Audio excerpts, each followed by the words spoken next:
এলআইসির শিলচর ডিভিশনের এজেন্ট ফেডারেশনের 10ম সম্মেলন অনুষ্ঠিত হয় শনিবার। রাজধানীর মুক্তধারা অডিটোরিয়ামে এই সম্মেলন অনুষ্ঠিত হয়। সম্মেলনে উপস্থিত ছিলেন বিধানসভার মুখ্য সচেতক কল্যাণী সাহা রায়, সংগঠনের সম্পাদক ইন্দ্রনীল রুদ্রগুপ্ত, সভাপতি শান্তি কুমার সিং সহ অন্যান্যরা। বিধানসভার মুখ্য সচেতক কল্যাণী সাহা রায় জানান, এলআইসির শিলচর ডিভিশনের এজেন্ট ফেডারেশনের সম্মেলন এক বছর এক রাজ্যে হয়। এই বছর ত্রিপুরা রাজ্যে এই সম্মেলন অনুষ্ঠিত হয়। এলআইসির শিলচর ডিভিশনের এজেন্ট ফেডারেশনের মূল উদ্দেশ্য এলআইসি এজেন্টরা যেন সংঘবদ্ধভাবে কাজ করতে পারে। এলআইসির এজেন্টদের মধ্যে অনেক সমস্যা রয়েছে, সেই সমস্যা সমাধান করার লক্ষ্যে তারা সংঘবদ্ধভাবে কাজ করে যাচ্ছে।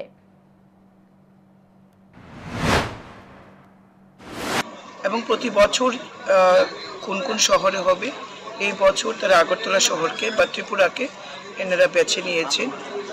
আসলে এজেন্টস, লাইফ ইন্স্যুরেন্স এবং লাইফ ইন্স্যুরেন্স এজেন্টসদের সংগঠনকে শক্তিশালী করা, সংগঠনের মূল উদ্দেশ্য যেটা, তাকে সাধারণ মানুষের মধ্যে পৌঁছে দেওয়া এবং ইউনাইটেডলি তারা যাতে কাজ করতে পারে, এটাই তাদের এই সংগঠনের মূল উদ্দেশ্য।